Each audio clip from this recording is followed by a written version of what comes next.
દ્વારા અનુકરણ કરીએ છીએ। કોઈ કહે આપણે પ્રભુને અક્ષત ધરાઈએ છીએ, અરે અક્ષત આપણે શું ધરાવવાના? પ્રભુ તો કિલોમીટરો સુધી ચોખાના ખેતરોમાં ચોખા ભરીને ભક્તોને અર્પણ કરે, આપણે તો એ અક્ષત ધરાવી એનું અનુકરણ કરીએ છીએ।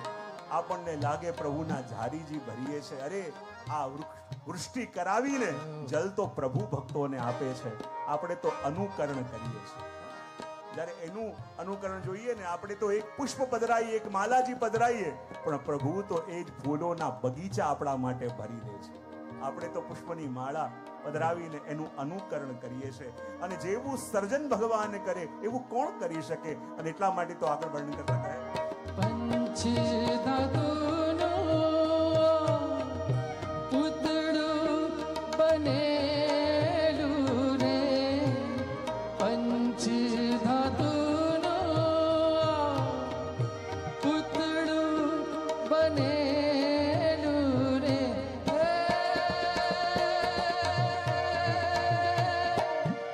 પૂતળામાં પ્રાણ કોઈ ભરતો જુઓ, મારો વાલો જે કરે તે કોઈ કરતો જુઓ,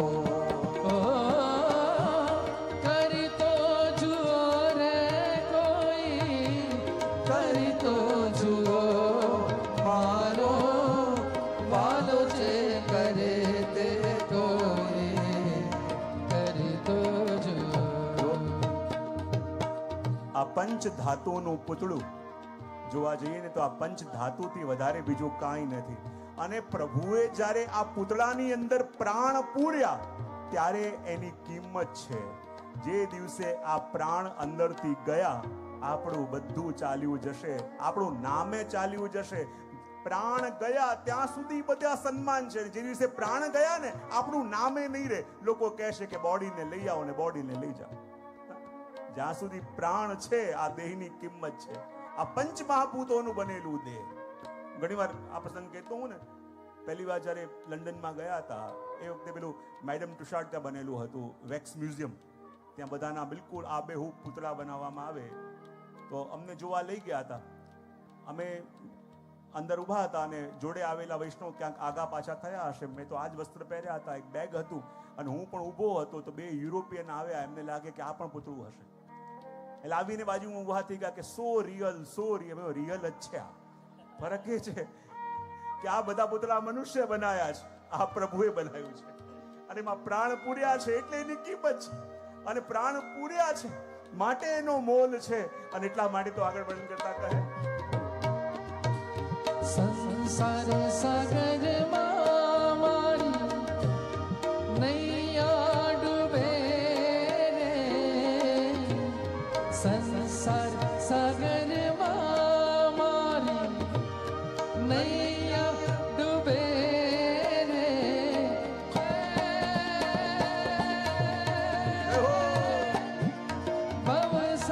ભવસાગરમાં કોઈ પાર કરી તો જુઓ, મારો વાલો જે કરે તે કોઈ કરી તો જુઓ,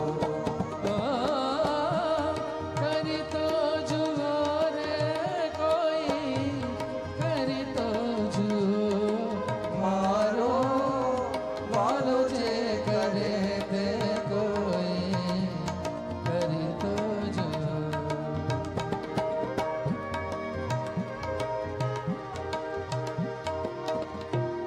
ભલે રે મળ્યા રે મહેતા નરસૈયા સ્વામી રે, ભલે રે મળ્યા મહેતા નરસિંહ સ્વામી રે,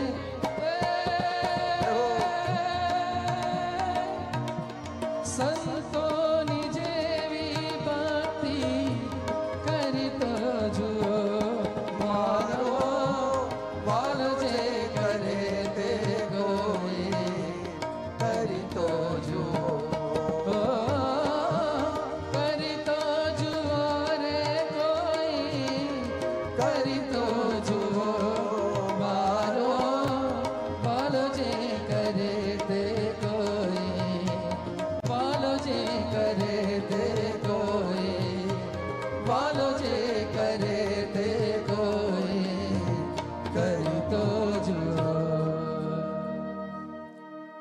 મારો વાલો જે કરે તે કોઈ કરી તો જુઓ.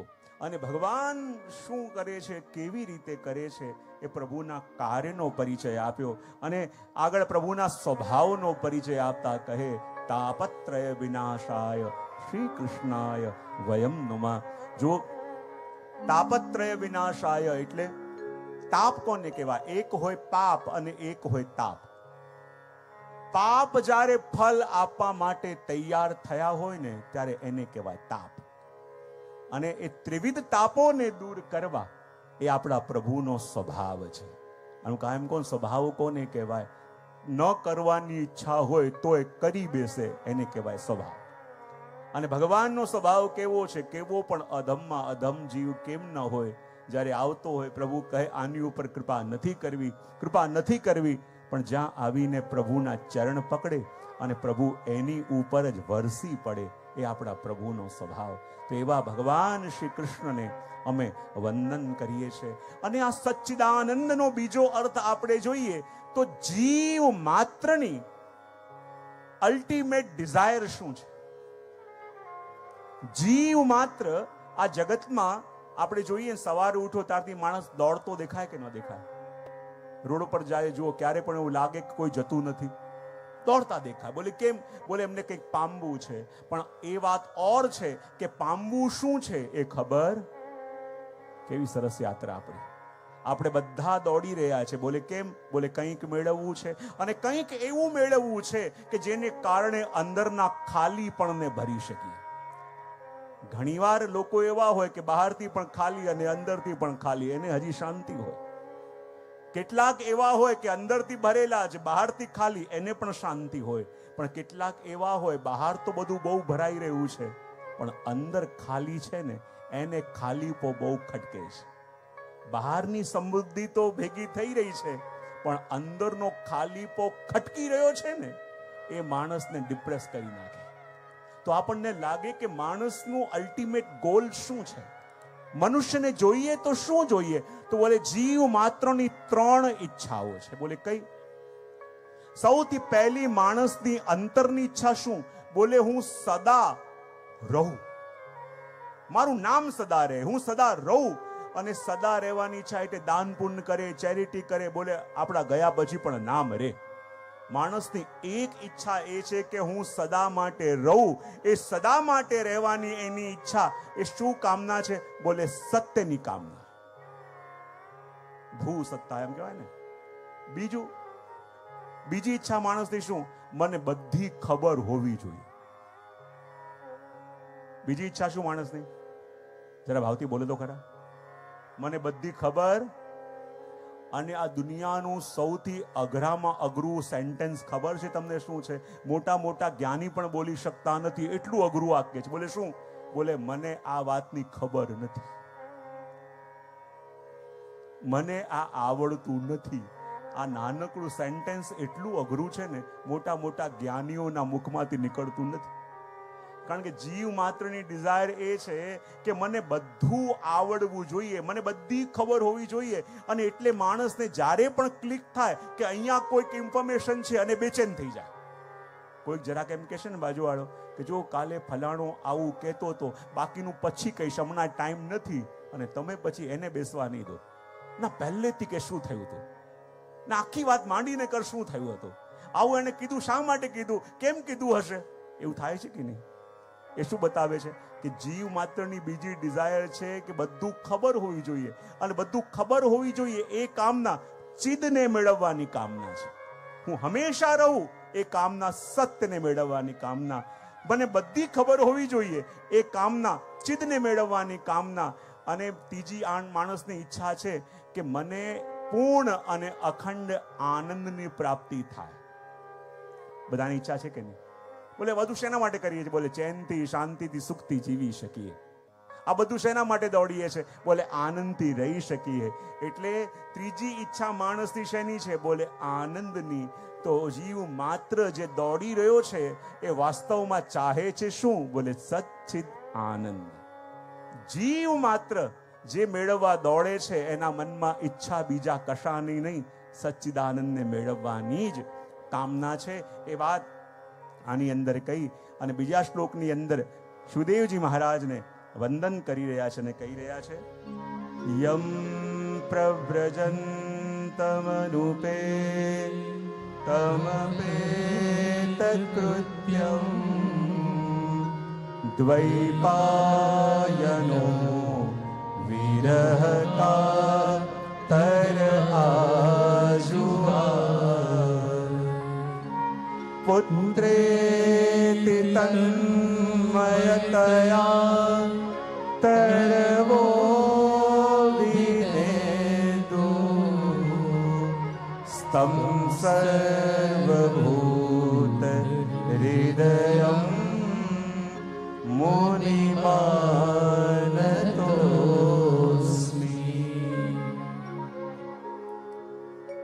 બીજા શ્લોકની અંદર ભાગવતના ઉત્તમ વક્તા એવા સુખદેવજી મહારાજને વંદન કર્યા. અને કેવા સુખદેવજી મહારાજ?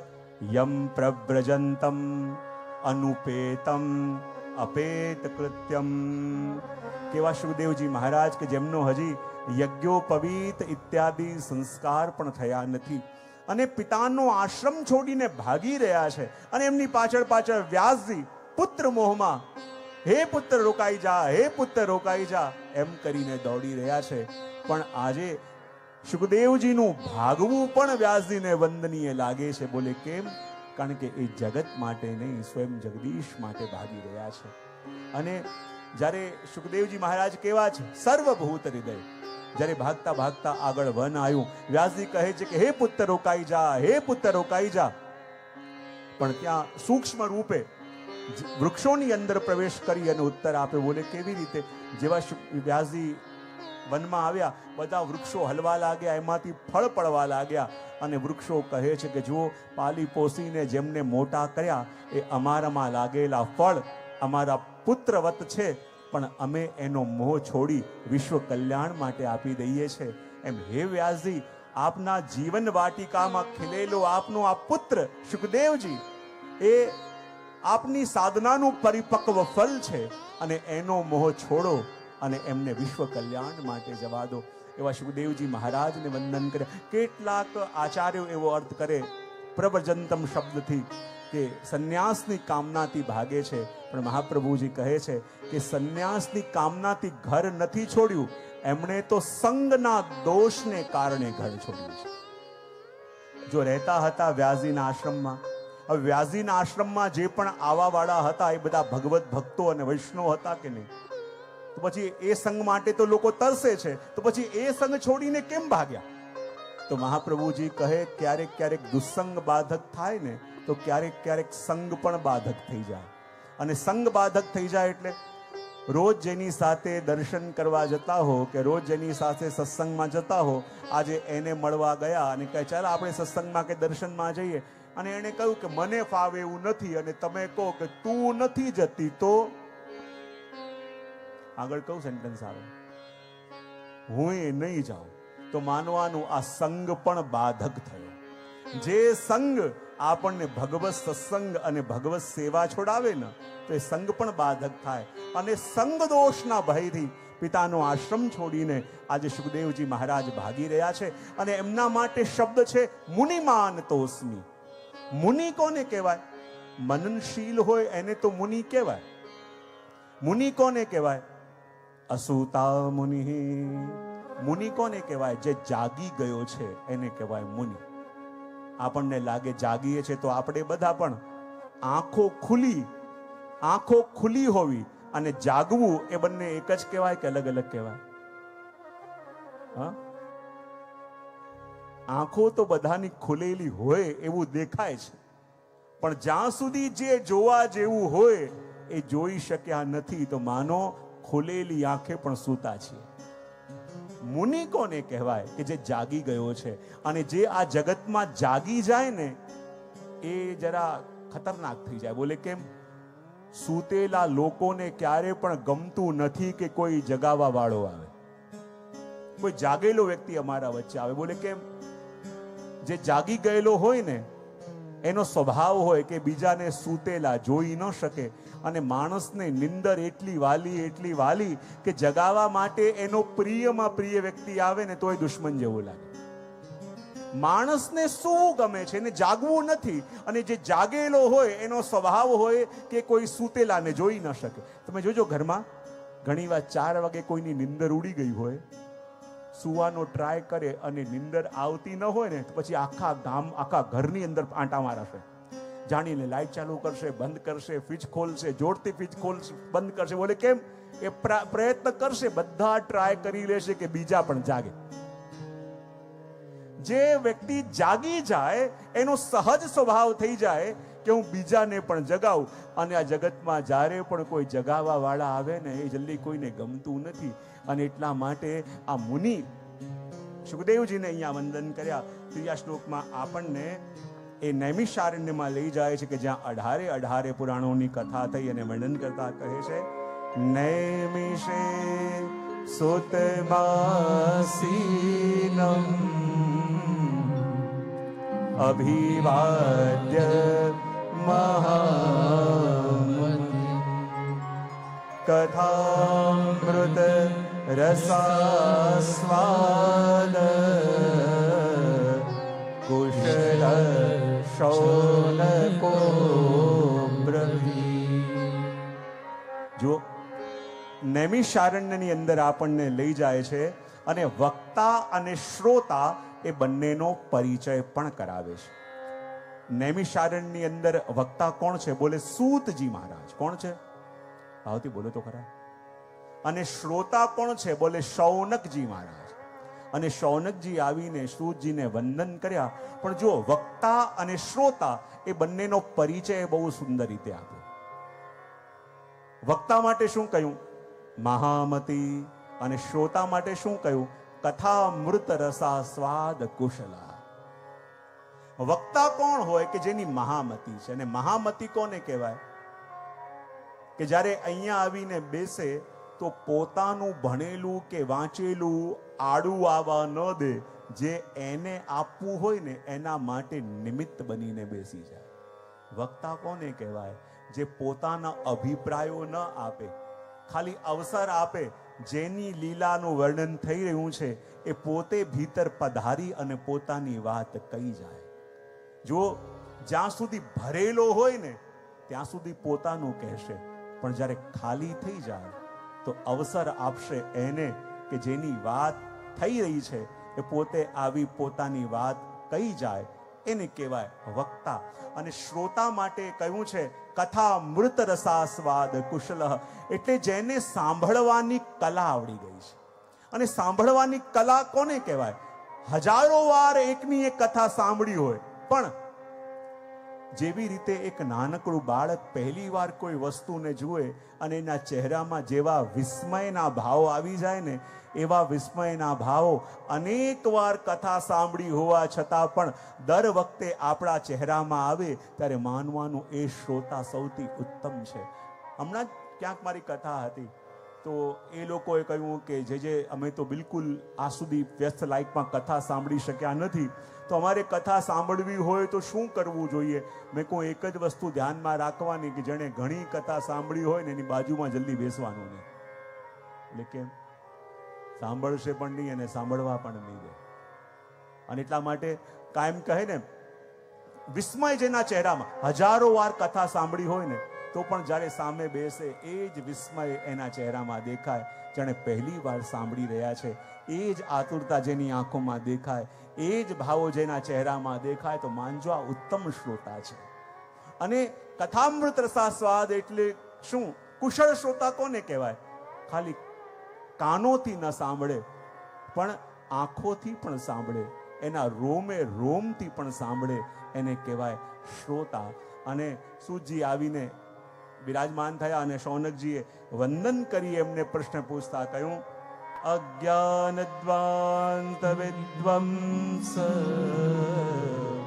કોટિ સૂર્ય સમપ્રભ સુતાખ્યાયી કથા સારમ મમ કર્ણ રસાયન. હાથ જોડીને વિનંતી કરી અને કહ્યું કે આપનું જ્ઞાન તો હે ગુરુદેવ કરોડો સૂર્ય સમાન છે, અને અમારા જીવનમાં જ્ઞાન છે, તો કૃપા કરી અમારા જીવનના અજ્ઞાનને દૂર કરે એવી કોઈ કથા આપ સંભળાવો.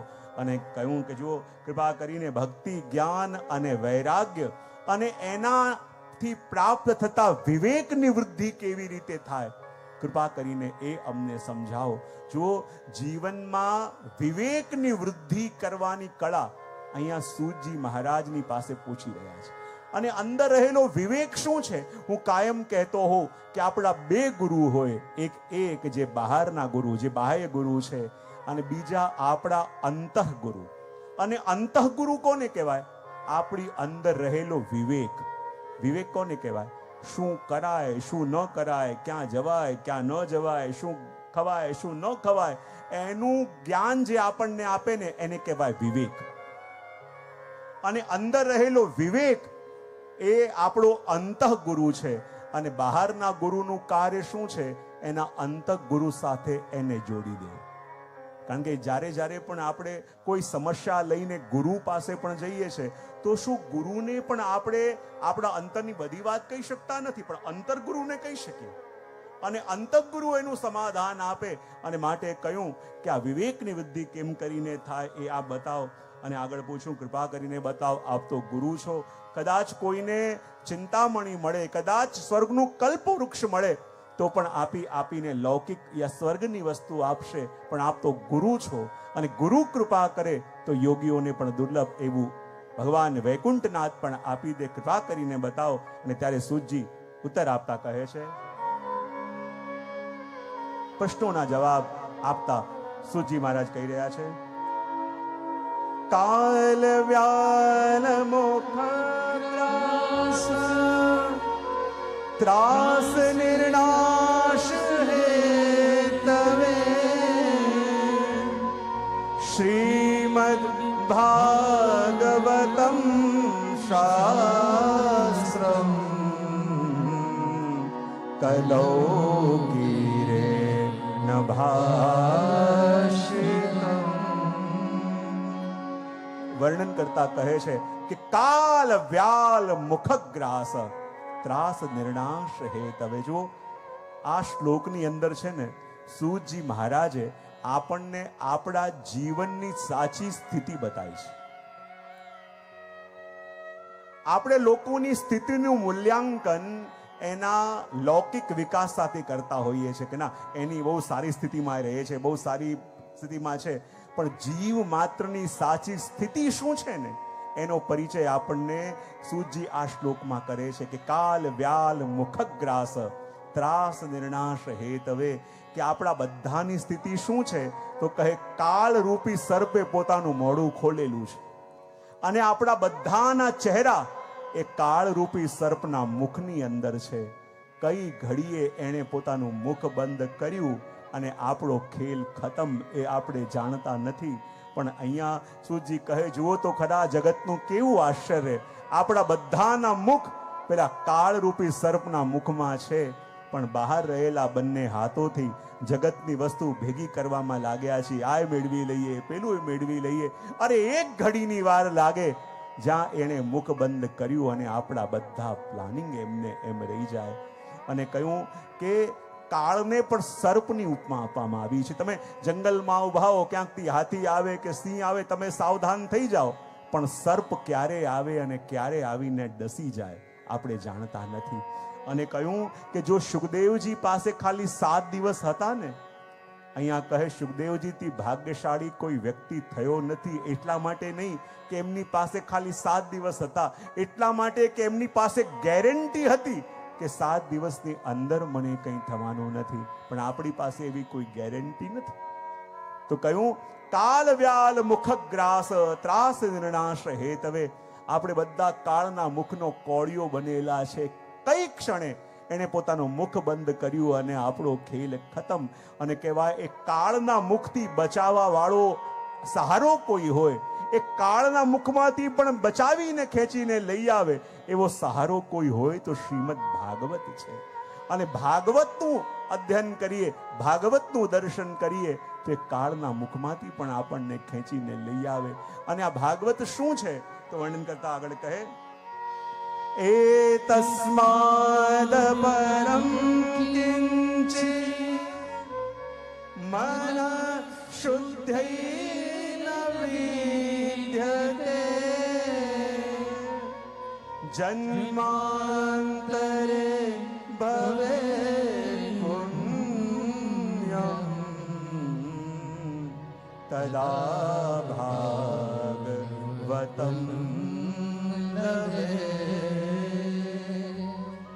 तस्माद परम किंचित मन શુદ્ધૈ ન વિદ્યતે. અહીંયા સૂતજી મહારાજ કહે છે કે મનને શુદ્ધ કરવાનો ઉપાય શ્રીમદ ભાગવતથી વધીને બીજો કોઈ નથી.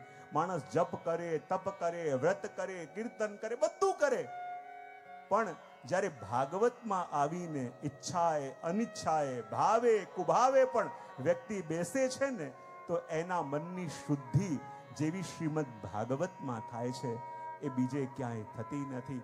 જો આપણને લાગે એટલું સહેલું છે કે ભાગવતમાં આવીને બેસી જાઓ અને મન શુદ્ધ થઈ જાય, જો એટલું સહેલું છે તો દુનિયાના બધા લોકો ભાગવત સાંભળી કેમ નથી લેતા? તો કહેવાય આમાં આપણી ઈચ્છાથી કોઈ ભાગવત સાંભળી શકતું નથી. કહેવાય જ્યારે 5 વસ્તુ ભેગી જ્યારે થાય ને ત્યારે માણસ આવીને ભાગવતમાં બેસી શકે. આપણા આચાર્યો કહે, જ્યારે પ્રભુની કૃપા, બીજું ગુરુની કૃપા, ત્રીજું આપણા વડીલોના આશીર્વાદ, ચોથું ગયા જન્મના પુણ્ય અને પાંચમું આ જન્મનો અનુકૂળ સમય, જ્યારે આ 5 વસ્તુ ભેગી થાય ત્યારે વ્યક્તિ આવીને ભાગવતમાં બેસી શકે છે. આ 5માંથી કંઈ એક ઓછું હોય તો પણ ભાગવતમાં આવી ન શકાય. જો આપણે ભાગવતમાં આવીને બેઠા છીએ ને અને એકવાર ભાગવતમાં આવીને બેસી જાઓ, પછી ક્યારે પ્રભુને એમ ન કહેશો કે પ્રભુ ક્યારે કૃપા કરશો. પ્રભુ કહેશે, અરે તું ભાગવતમાં આવીને બેઠો છે અને પૂછી રહ્યો છે ક્યારે કૃપા કરશો? અરે તારું અહીંયા આવું અને આવીને બેસું એ બીજું કાંઈ નથી, એ મારું તને આપેલું પ્રમાણપત્ર છે કે હું તારી ઉપર વરસી ચૂક્યો છું. જ્યારે ભાગવતમાં આવીને બેસીએ ત્યારે પ્રભુને એમ ન કહેવું કે પ્રભુ ક્યારે કૃપા કરશો? 7 દિવસ બેસીશું તો કૃપા થશે. પ્રભુ કહે 7 દિવસ બેસીશું તો પછી કૃપા થશે એવું નથી. કૃપા થઈ ગઈ છે ત્યારે ભાગવતમાં આવીને બેઠા છો. અને આ ભાગવતમાં એમને એમ આપણી ઈચ્છાથી ન આવી શકાય. નિશ્ચિત જો આ કથા ક્યારે કરવાની છે ને એ પણ પ્રભુ નક્કી કરે, ક્યાં થવાની છે એ પણ પ્રભુ નક્કી કરે. મને કહેવામાં આવ્યું કે આ મનોતી પરિવારની જ્યારે ઈચ્છા હતી, કહેતા હતા કે જ્યારે જઈશું તો સમય મળશે કે ન મળે, કારણ કે 1.5-2 વર્ષ સુધીનું લગભગ તારીખો અપાઈ ગઈ હોય. પણ જો આ મનોરથી પરિવારની ઈચ્છા હતી, આવ્યા અને આવવાના હતા. પહેલાં તો મેં અતુલભાઈને કીધું કે સમય સેટ થાય એમ નથી એકાદ વર્ષ સુધી, પણ જે ડેટ હતી એ જ ડેટ આવતા પહેલાં કોઈ ચેન્જ થઈ અને જો જ્યારે તત્પરતા હોય અને કોઈ પ્યાસો હોય ને તો ભાગવત ભગવાન પોતે ચાલતા ચાલતા આવે છે. બોલે ભાગવત રાખવું હોય તો શું કરવું જોઈએ? બોલે બીજું કંઈ હોય કે ન હોય, મનની પ્યાસ તીવ્ર હોવી જોઈએ. બસ મનની પ્યાસ અને મનની તડપ હોય ને, બધા રસ્તા ઠાકોરજી ખોલાવા લાગે, બધા રસ્તા ખુલવા લાગે, બધા અનુકૂળ કરવા વાળા પણ થઈ જાય, બધા એ કાર્યને પાર પાડવા વાળા પણ થઈ જાય, જો પ્યાસ સાચી હોય. અને પ્યાસ તડપ જાગી છે ને તો આપણા પ્રભુ આયા વિના રહેતા નથી. અને એટલે તો કહ્યું કે આ એવી કથા છે કે જ્યારે સુખદેવજી મહારાજ પરીક્ષિતને સંભળાવતા હતા, દેવતાઓ અમૃતનો કળશ લઈને આવી ગયા અને કહેવા લાગ્યા કે જો પરીક્ષિત આ અમૃત તું લઈ લે અને કથામૃત મને આપી દે. ત્યારે પરીક્ષિતે સુખદેવજી મહારાજને પૂછ્યું, કૃપા કરીને બતાવો, આ દેવતાઓ સ્વર્ગનું અમૃત લઈને આવ્યા છે અને એક તરફ કથામૃત છે, હું બંનેમાંથી કોનો આધાર લઉં? સુખદેવજી કે પરીક્ષિત, જો તારે અમર થવું હોય, લાખો વર્ષ જીવવું હોય ને તો તું સ્વર્ગનું અમૃત લઈ લેવું કર. બોલે આ કથામૃત લઈશ તો મને શું મળશે? ત્યારે સુખદેવજીએ કહ્યું કે જો પરીક્ષિત આ સ્વર્ગનું અમૃત લઈશ તો તું અમર થઈ જઈશ, પણ આ કથામૃતનો આશ્રય કરીશ તો તું અભય થઈ જઈશ. અને ત્યારે પરીક્ષિતે કહ્યું કે ડરી ડરીને લાખો વર્ષ જીવવા એના કરતાં 7 દિવસ નિર્ભય બનીને જીવવું એ મને વધારે ઉત્તમ લાગે છે. અને સ્વર્ગના અમૃતનો ત્યાગ કરી અને આ ભાગવતની કથા અમૃતનો આશ્રય પરીક્ષિતે કર્યો. અને જ્યારે 7 દિવસમાં પરીક્ષિતનો ઉદ્ધાર જોયો, બ્રહ્માજીને આશ્ચર્ય થયું કે આ દુનિયામાં મોક્ષ આપવા વાળા તો એટલા બધા સાધન છે, તેમાં ભાગવતની મહત્તા એટલી બધી કેમ વધી ગઈ? મોટું ત્રાજવું લીધું, એક પરણામાં મોક્ષ આપવા વાળા બધા સાધનોને મૂક્યા અને બીજા પરણામાં શ્રીમદ ભાગવતને મૂક્યું. તો જે હલકું હતું ગયું આકાશમાં અને જે ભારે હતું એ આપણા મધ્યમાં ભાગવત રૂપે અહીંયા રહી ગયું. એવી આ ભાગવતની કથા. કહે કે આ એ કથા છે જે નારદજીએ પણ વિધિપૂર્વક શ્રવણ કરી. તો કહે નારદજી તો લોક વિગ્રહ માટે નિત્ય વિચરણ કરતા હોય, તો પછી એમણે આ કથાનો આશ્રય ક્યાં કર્યો, કેવી રીતે કર્યો, એ મને આ બતાવો. અને વર્ણન કરતા કહે, અત્ર તે કીર્તયિષ્યામિ ભક્તિયુક્તં કથાનકં શુકેન મમ યત્રોક્તં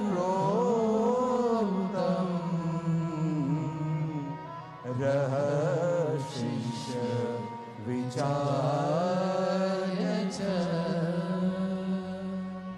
કહે કે હવે હું એ પ્રસંગ સંભળાવું છું કે જે મારા ગુરુદેવ સુખદેવજી મહારાજે મને એમનો અંતરંગ શિષ્ય માનીને મને કહ્યો હતો.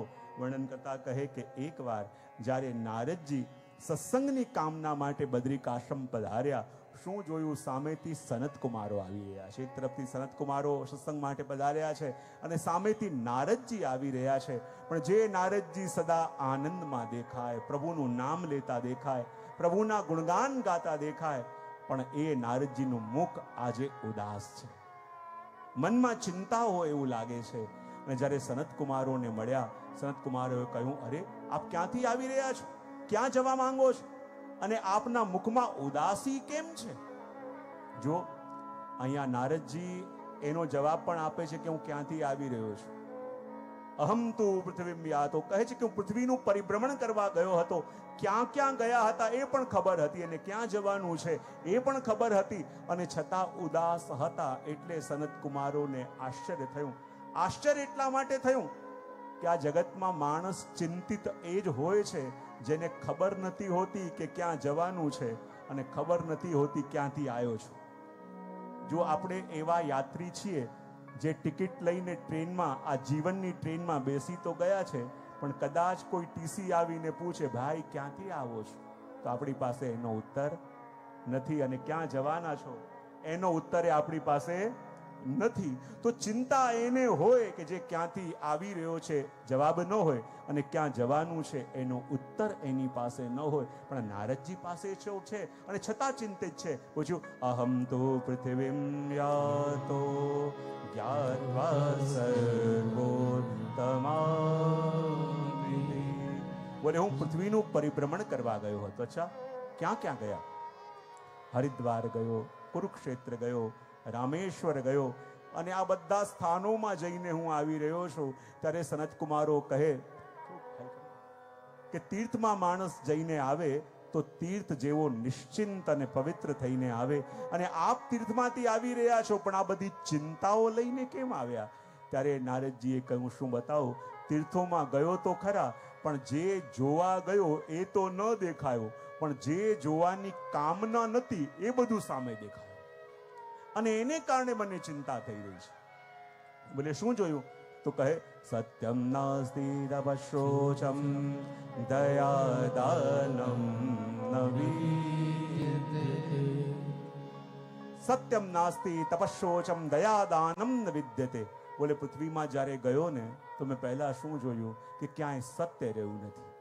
જે સત્યના સ્થાપન માટે ભગવાન વારે વારે પૃથ્વીમાં અવતરિત થાય છે, એ પૃથ્વીમાં સત્યનું આચરણ કરવા કોઈ તૈયાર નથી.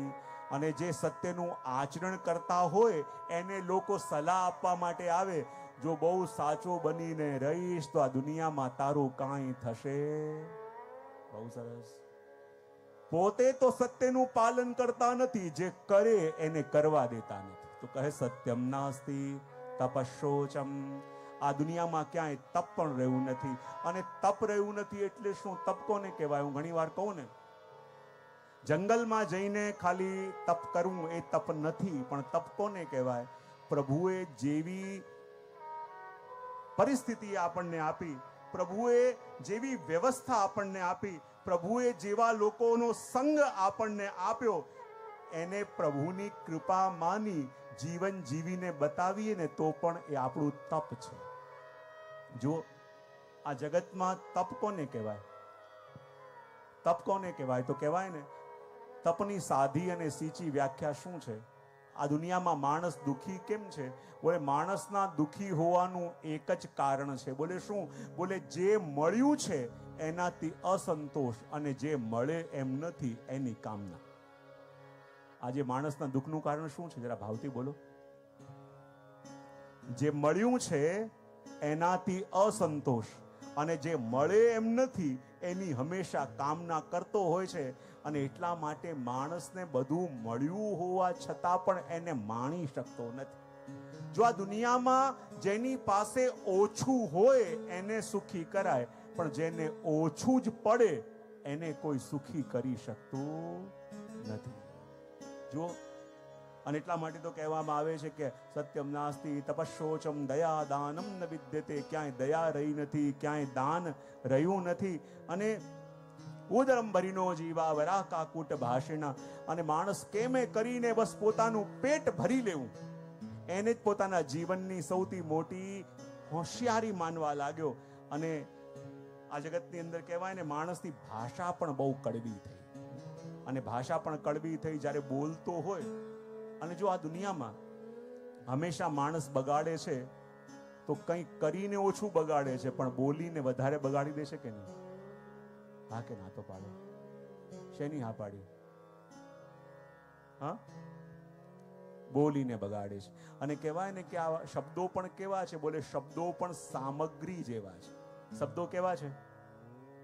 જ્યારે તમે ઘરમાં કોઈના માટે રસોઈ બનાવશો તો દરેકનો ટેસ્ટ તમને ખ્યાલ હોય છે કે નહીં? હા કે ના તો પાડો. આને તીખું ભાવે તો એક ચમચી મરચું એના માટે એક્સ્ટ્રા, આના માટે ગળ્યું બરાબર ન કહેવાય તો એના માટે થોડું ઓછું. એવી રીતે દરેકને ધ્યાનમાં રાખીને તમે મસાલા એડ કરો છો કે નહીં? હા કે ના તો પાડો. તો આપણા જે શબ્દો છે ને એ પણ સામગ્રી છે. અને આપણને બહુ સારી રીતે ખબર હોય છે કે આ વાક્ય હું બોલીશ તો ઘરના આ વ્યક્તિને જરાય ગમવાનું, તોય બોલીએ. આપણને બહુ સારી રીતે ખબર હોય છે કે આ મસાલો થોડો વધારે એડ થશે તો આને ગમતું નથી. એ રસોઈમાં ધ્યાન રાખીએ છીએ પણ શબ્દોમાં ધ્યાન રાખતા, એટલે જીવનમાં બધી સમસ્યા ઊભી થાય છે. જો કોઈ બહુ સરસ વાત કરી છે, જ્યારે જ્યારે પણ વાણીનો ઉપયોગ આપણે કરીએ ને તો આટલી જગ્યાએ બોલવામાં હંમેશા ધ્યાન રાખવું, અને આટલી પરિસ્થિતિમાં હંમેશા કોઈને વચન આપવામાં પણ ધ્યાન રાખવું. બોલે ક્યાં કોઈ બહુ સુંદર શબ્દ કયા છે? Halt, HALT. કયો શબ્દ બોલી જાઓ? HALT. આટલી જગ્યાએ બોલવામાં બહુ સાવધાની રાખવાની. H એટલે જ્યારે હંગ્રી હો, જ્યારે બહુ ભૂખ્યા હોય ને ત્યારે બને તો મૌન રાખવું. શું કરવું ત્યારે? ઘણીવાર ન બોલવાનું વધારે એ સમયમાં બોલાઈ જાય છે કે નહીં? હા કે ના તો પાડો. તો જ્યારે બહુ ભૂખ્યા હોય ત્યારે કોઈને છંછેડવા પણ નહીં. ખબર હોય ને કે ઓફિસથી આવ્યા છે, હમણાં ભૂખ્યા થયા છે, તો ખોટા છંછેડવા નહીં. એટલે H એટલે હંગ્રી. બીજું છે A એટલે એંગ્રી. જ્યારે બહુ ગુસ્સો હોય ત્યારે બોલવાનું થોડું ટાળવું, અંદર ને અંદર પી જવો ગુસ્સો. કારણ કે એ વખતે તમે જ્યારે બોલશો ને તો બોલશો નહીં, આ કેરોસીનમાં દીવાસળી નાખશો, બીજું કંઈ નહીં થાય. એટલે એ એટલે એંગ્રી. જ્યારે બહુ ગુસ્સામાં હોઈએ ત્યારે પણ બોલવું. જવાબ આવ્યો નહીં. સૌથી પહેલા હંગ્રી એટલે જ્યારે બહુ ભૂખ્યા હો ત્યારે પણ બોલવામાં બહુ ઉતાવળો કરવી, બને તો મૌન રહેવું. એ એટલે એંગ્રી, જ્યારે બહુ ગુસ્સામાં હો ત્યારે પણ બોલવું નહીં. આગળ કહ્યું H એટલે લોનલી. જ્યારે એમ જીવનમાં ઘણીવાર લાગે ને કે મારું કોઈ નથી, કોઈ મને સાંભળવા તૈયાર નથી, કોઈ મારી સાથે બોલવા તૈયાર નથી, કોઈને મારી પડી નથી અને કોઈને મારી ફિકર નથી, આ ભાવ જ્યારે મનમાં આવે ને ચૂપચાપ બેસી જવું. કારણ કે એ ટાઈમે એવું કંઈક બાપશો. ટેમ્પરરી સિચ્યુએશનને કારણે ઘણીવાર આપણે પરમનન્ટ સંબંધોને બગાડી દેતા હોઈએ છીએ. સિચ્યુએશન ટેમ્પરરી છે, સંબંધો પરમનન્ટ છે. તો ઘણીવાર ટેમ્પરરી સિચ્યુએશનને કારણે ક્યારે પણ પરમનન્ટ સંબંધોને જીવનમાં ડિસ્ટર્બ નહીં કરવા. એટલે કઈ વસ્તુ જોઈ? એચ એટલે હંગ્રી, એ એટલે એંગ્રી, એલ એટલે લોનલી, બહુ એકાંતમાં હોય યા આપણને લાગતું હોય ને કે આપણું કોઈ રહ્યું નથી, કોઈને આપણા માટે ટાઈમ નથી, કોઈને આપણી પડી નથી, એવું જ્યારે લાગે તો ચૂપચાપ જઈને ક્યાંક આંટો મારી આવો. છેલ્લે કહ્યું ટી, ટી એટલે ટાયર્ડ. શું? ટાયર્ડ એટલે જ્યારે બહુ થાકેલા હો ને, ક્યાંકથી બહુ થાકીને આવ્યા હો અને તમે કોઈક વસ્તુ માંગી હોય ને આવવામાં થોડું મોડું થાય તો મેગેઝિન લઈને વાંચી લો, પણ એ ટાઈમે બોલવું, કારણ કે એ ટાઈમે બોલશો નહીં, ભડકો કરશો. એટલે આટલી જગ્યાએ અને આટલી પરિસ્થિતિમાં વાણીનો ઉપયોગ કરતા બહુ ધ્યાન રાખવાનું. કારણ કે જે વાણી વર્ષોના અને જન્મોના સંબંધને બાંધી શકે છે, એ જ વાણી જન્મોના સંબંધોને એક ક્ષણની અંદર તોડી પણ શકે છે. માટે એનો ઉપયોગ બહુ વિચારીને બહુ ધ્યાનથી કરવો, એ વાત આની અંદર કહી. તો અને આગળ કહ્યું કે સત્યમ નાસ્તિ તપસ્યોચમ દયાદાનમ ન વિદ્યતે ઉદરમ વરિનો જીવા વરા કાકુટ ભાષિણ. અને નારદજી કહે કે જ્યારે આ કલિકાલની અંદર હું ફરતો અનેક ઘરોની અંદર ગયો ત્યારે એક વસ્તુ મેં શું જોઈ કે દરેક ઘરમાં ઘરવાળાનું બહુ ચાલતું નથી, પણ રાજ કોનું છે? કોનું છે? બહુ સરસ, ઘરવાળીનું રાજ છે. અને એ વસ્તુ નારદજીએ એ ટાઈમે જોઈ હતી, પણ હજી એ કઈ બહુ બદલાયું હોય એવું લાગતું. જો હમણાં જ ઉત્તરાયણ ગઈ ને, કોઈ ચિંતકે બહુ સરસ કહ્યું કે દરેક ઘરની પરિસ્થિતિ આપણને શેનાથી જોવા મળે કે જ્યારે ઉત્તરાયણમાં આપણે અગાસીમાં જઈએ તો એક દ્રશ્ય જોવા મળે કે પતંગ લઈને પતિ ઊભો છે, પણ ફિરકી લઈને એની પત્ની ઊભી છે. એનું કામ ઉડવું અને આનું કામ કંટ્રોલ કરવું. એને એમ લાગે કે દોરી મારા હાથમાં છે, પણ કેટલી છૂટ આપી એ જેના હાથમાં ફિરકી છે એના હાથમાં છે. એને લાગે છે કે જો આકાશમાં ઉડી રહ્યો છું, પણ એ જાણે છે કે ક્યારે ખેંચવું અને ક્યારે ઢીલ આપવી. તો જેના હાથમાં કંટ્રોલ હોય ને, તો કલિકાલમાં એને એ જોયું કે જેને પોતાનું કાર્ય સાધતા આવડે એની પ્રભુત્વ કહેવાય. અને સ્ત્રીની અંદર કળા છે કે એને કાર્ય સાધતા આવડે છે, એની અંદર માસ્ટરી છે. એ વાત એમને કહી. અને બધું જોતા જોતા કે જ્યારે હું શ્રી યમુનાજીના તટ પર આવ્યો, અને યમુનાજીના તટ પર આવ્યો ને ત્યારે એક આશ્ચર્ય મેં જોયું. અને આશ્ચર્ય શું જોયું કે ત્યાં એક સુંદર સ્ત્રી ઊભી છે, બે વૃદ્ધ વ્યક્તિ એની પાસે લેટેલા છે, ઘણી બધી સુંદર સ્ત્રીઓ એને પંખા કરી રહી છે. અને જ્યાં એ નારદજી ત્યાંથી પસાર થયા અને એ સુંદર સ્ત્રીએ હાથ ઉપર કરી એ નારદજીને બોલાવા અને કહેવા લાગ્યા, ભો ભો સાધુ ક્ષણમ તિષ્ઠ. ઓમ નમો ભગવતે વાસુદેવાય.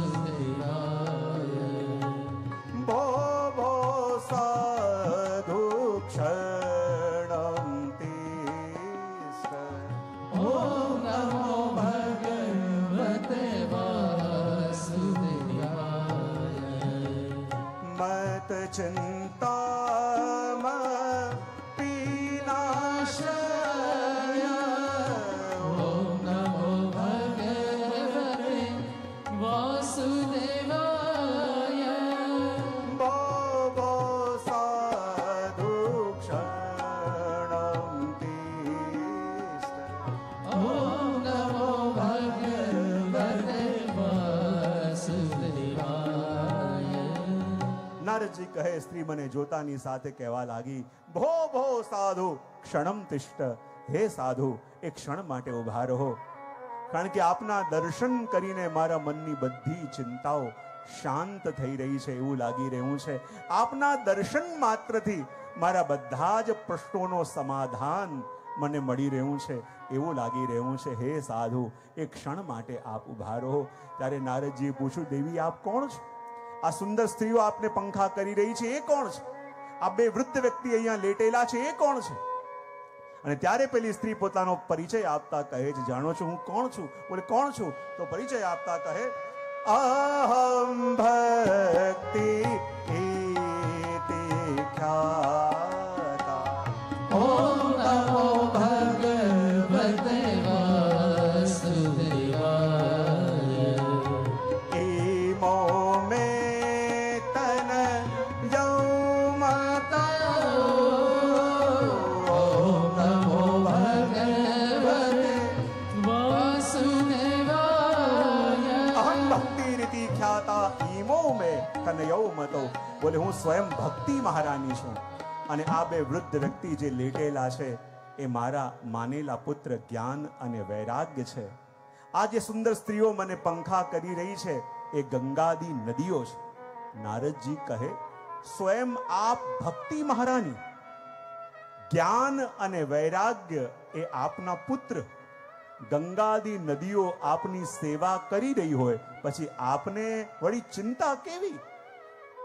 આપનો ઇતિહાસ કહો, આપ ક્યાંથી પધાર્યા? ભક્તિ મહારાણીએ કહ્યું કે દક્ષિણમાં મારું પ્રાગટ્ય થયું, કર્ણાટકમાં મારી વૃદ્ધિ થઈ, મહારાષ્ટ્રમાં મારું સન્માન થયું, પણ જેવી હું ગુજરાતમાં આવી, ગુજરાતમાં આવીને હું વૃદ્ધ થઈ ગઈ. આપણને લાગે ગુજરાતમાં આવીને ભક્તિ મહારાણી વૃદ્ધ થયા. આજે જેટલું ભગવત નામ ગુજરાતમાં અને ગુજરાતીઓમાં લેવાય છે એટલું કદાચ બીજે હોય કે ન હોય આપણે ન કહી શકીએ, પણ ગુજરાતમાં આવીને ભક્તિ મહારાણી વૃદ્ધ કેમ થયા? એક ચિંતકનું તો એવું પણ કહેવું છે કે ગુજરાત એ સમયે ગુર્જર લોકોની જ્યાં સૌથી વધારે વસ્તી હતી એ ગુર્જર દેશ એ સમય કાશ્મીર કહેવાતો. ત્યાં જઈને ભક્તિ વૃદ્ધ થઈ, એક અર્થ એ પણ થાય. અને એક અર્થ એમ પણ થાય કે ગુજરાતમાં આવીને ભક્તિ વૃદ્ધ થયા યા વૃદ્ધ થઈને આવ્યા. એનો મતલબ શું? જો દક્ષિણમાં ભક્તિ પ્રગટ્યા એટલે ત્યાં બાળ સ્વરૂપે છે. બાળકને તમે એક જગ્યાએ બેસાડો તો રે? હા કે ના તો પાડો? એટલે ત્યાંય રહ્યા નહીં. આયા કર્ણાટકમાં યુવા છે, યુવાનને પણ એક જગ્યાએ બેસાડો ન રહે. ત્યાંથી આયા મહારાષ્ટ્રમાં, ત્યાં પ્રૌઢ છે, એને પણ એક જગ્યાએ બેસાડો ન રહે. અને ગુજરાતમાં આવીને વૃદ્ધ થયા યા વૃદ્ધ થઈને ગુજરાતમાં આવ્યા. એનો મતલબ શું? કે વૃદ્ધ થઈને આવ્યા, જે બેઠા તે બેઠા, આ સુધી ઊભા થયા.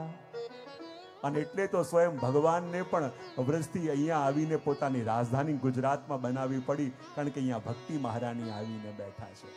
જો વડીલનો સ્વભાવ હોય ને કે એકવાર બેસી જાય તો ઊભા ન થઈ શકે. બાળ સ્વરૂપે હતા તો નીકળી ગયા ત્યાંથી, યુવા હતા તોય આગળ ગયા, પ્રૌઢ પણ આગળ ગયા, અને વૃદ્ધ થઈને બેઠા તે બેઠા આગળ. મને ખ્યાલ છે ક્યાં લંડનમાં ક્યાંક અમે હતા અને એક માજી મળવા માટે બપોરે આવ્યા હતા. અને મળવા માટે આવ્યા અને બિલકુલ ચલાતું બહુ ઓછું હતું. મેં કીધું કે તમે ચેરમાં ઉપર બેસો. બોલે ના, નીચે જ બેસો. તકલીફ છે તમને ઉપર ચેરમાં બેસો? બોલે ના, મારે તો નીચે જ બેસવું છે. બહુ કીધું, ન માન્યું અને નીચે બેઠા. હવે અડધો એક કલાક હું પણ બેઠો, પછી અંદર કોઈ કામ માટે ગયો, પાછો 1.5-2 કલાક પછી બહાર આવ્યો તો માજી બેઠા હતા. મેં કહું કંઈક કામ છે પૂછવું છું? ના, બેઠી છું. પાછો 1.5-2 કલાક અંદર ગયો, પાછો આવ્યો, માજી બેઠા હતા.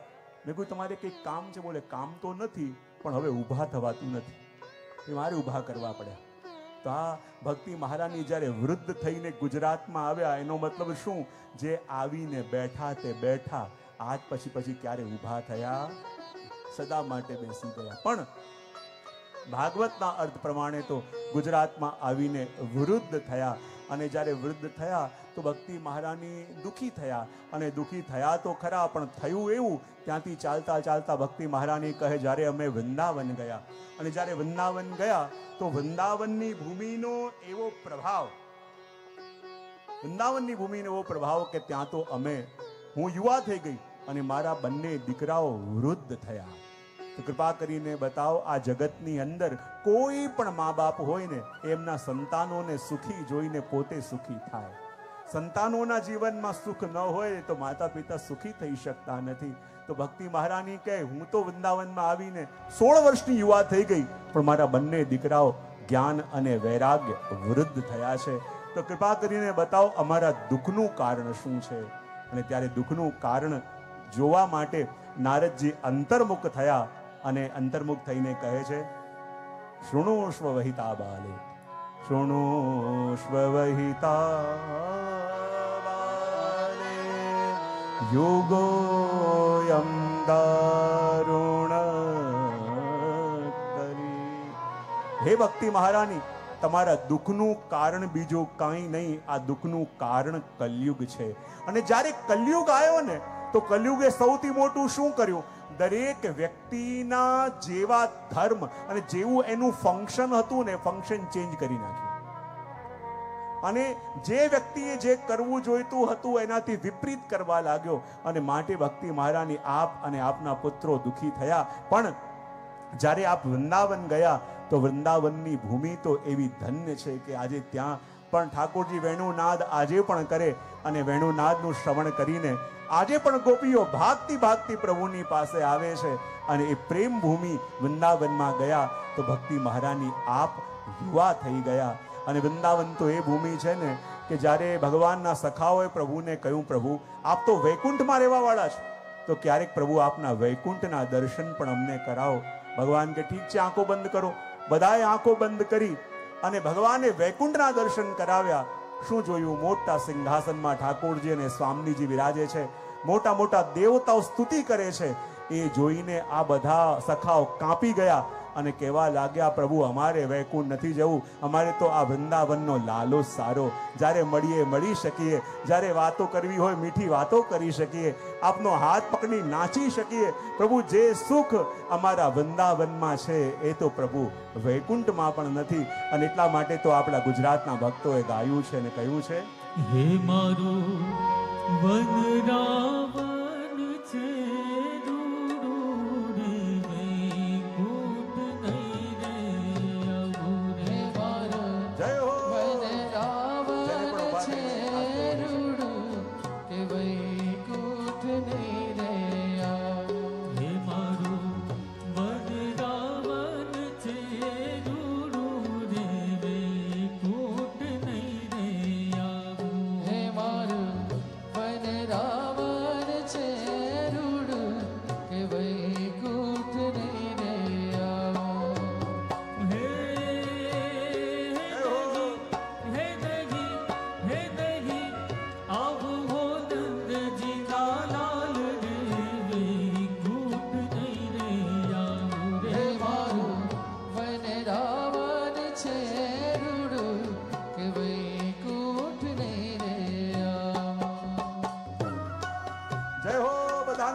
બધાની તાળીઓ ભાવથી.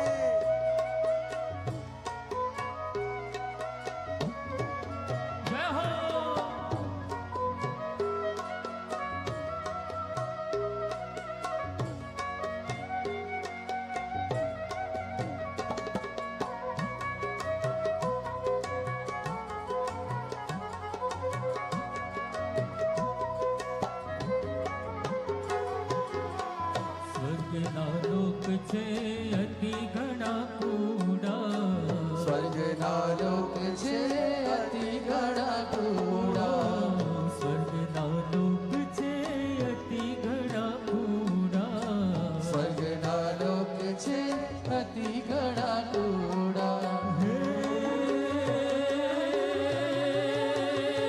વાસી હે વાસી હે વાસી રજના લોક છે રૂડા ઓ નંદજીના લાલ રે કઈ કૂટ નહીં રે આવું રે હે મારું વનરાવન છે રૂડું કે વૈકુંઠ નહીં રે આવ હે નહીં આવું હો નંદજીના લાલ રે કઈ કૂટ નહીં રે આવું રે હે મારું વનરાવન છે રૂડું કે વૈકુંઠ નહીં રે આવ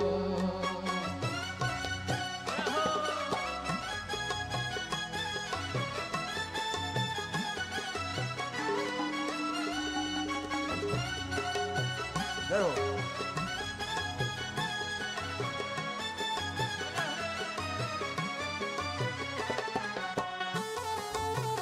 જય હો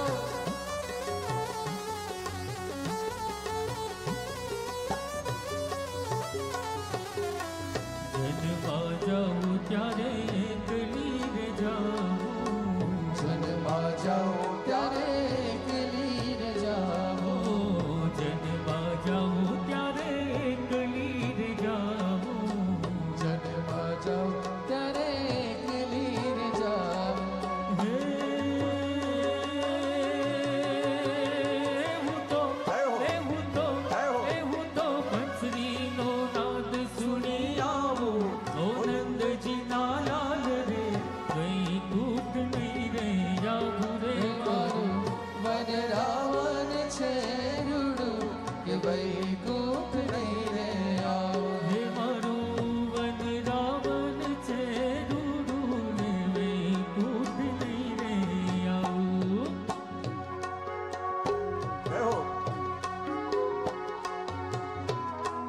सबकी तालियां भाव से.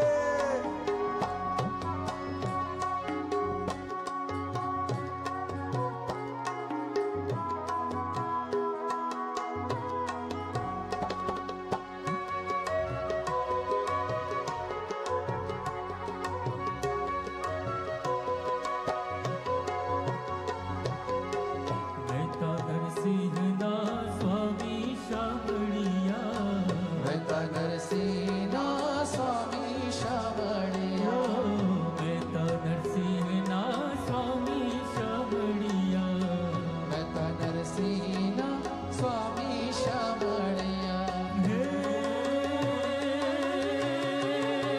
હે તમે હે તમે હે તમે સાંભળો ને સારંગ પાણી ઓ નંદજીના લાલ રે વૈકુંઠ નહીં રે આવું હે મારું વનરાવન છે જય હો.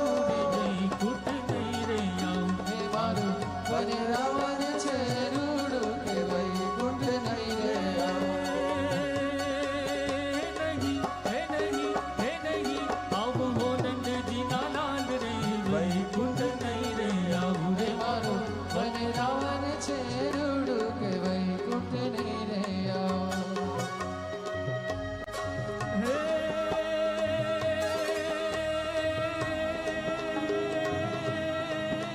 ब्रिज की सब बाला रूप रसाला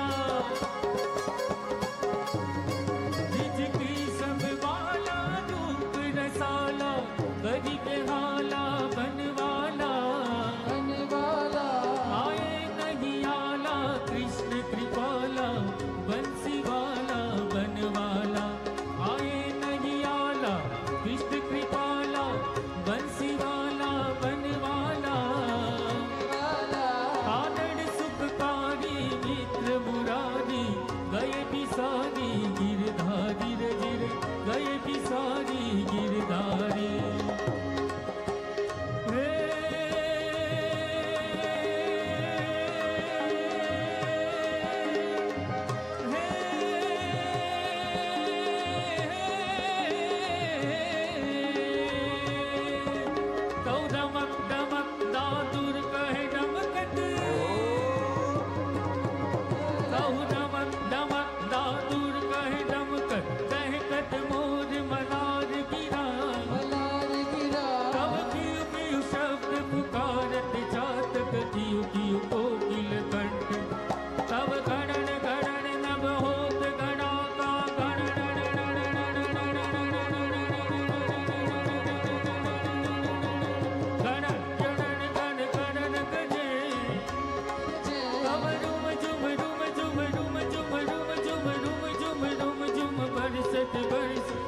ઘર ઘન ઘોર ગજર જીર ઘર ઘર ઘન ઘોર ગજર જીર ઘર ઘર ઘન ઘોર ગજર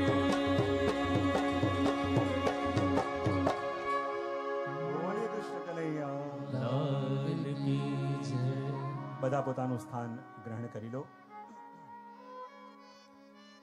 અને જ્યારે જાણ્યું કે વૃંદાવનમાં આવીને ભક્તિ મહારાણી તો યુવા થયા, પણ બંને દીકરા જ્ઞાન અને વૈરાગ્ય બંનેની ઉપેક્ષા થઈ અને બંને વૃદ્ધ થઈ ગયા. અને જુઓ, અહીંયા ભક્તિ મહારાણીએ નારદજીને પૂછ્યું પણ ખરા કે આ કલિકાલ આવવાને કારણે સર્વત્ર અનર્થ વ્યાપ્ત થયો છે. તો જ્યારે દિગ્વિજયના સમયમાં પરીક્ષિતનો સંવાદ કલિકાલ સાથે થયો, જો પરીક્ષિતે ત્યારે જ કલયુગને મારી દીધો હોત તો આ દિવસ જોવો ન પડત. એ દિવસે પરીક્ષિતે કલિકાલને શા માટે રહેવા દીધો? ત્યારે એમ કહેવાય છે કે જો પરીક્ષિત પણ વૈષ્ણવ છે અને એ જાણે છે કે આ દુનિયામાં ખોટામાં ખોટો માણસ હોય ને એની અંદર પણ કોઈક તો અચ્છાઈ હોય છે.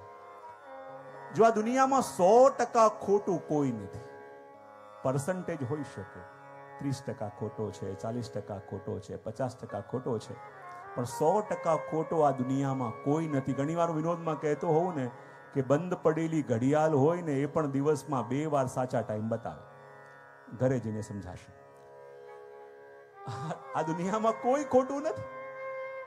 બંધ પડેલી ઘડિયાળ પણ જો જે ટાઈમે બંધ પડી હશે ને દિવસમાં 2 વાર સાચો ટાઈમ બતાવશે, તો કોઈ પણ માણસ હોય, 1000 બુરાઈ હોય, પણ એમાં કોઈ ને કોઈ અચ્છાઈ હોય છે. હવે આપણું ફોકસ ક્યાં છે? આપણા ઉપર. પરીક્ષિતે હજારો બુરાઈ હોય એમાંથી પણ એક કલિકાલની અચ્છાઈ જોઈ લીધી કે ભલે અનેક દૂષણો છે, પણ એક એવો લાભ છે કે જે ગુણ બધા દોષોને ઢાંકી દે છે. અને એ ગુણ કયો છે? તો કહેવાય જે ફલની પ્રાપ્તિ બીજા બધા યુગોમાં અનેક જપ તપ વ્રત કરીને થાય, એ જ ફલની પ્રાપ્તિ કલયુગમાં પ્રભુનું નામ લેવા માત્રથી થઈ જાય. કલૌ કેશવ કીર્તનાર્થ. અને જ્યારે આ સાંભળી આપણને લાગે કેટલી શાંતિ કલયુગમાં, પ્રભુનું નામ લો તો બેડો પાર. પણ પ્રભુનું નામ લેવા માત્રથી બેડો પાર થઈ જાય. આ વાત જે ભાગવતમાં કઈ, એ લોરી નથી, એ અલાર્મ બેલ છે. કયા કયા 2 શબ્દોનો ઉપયોગ મેં કર્યો?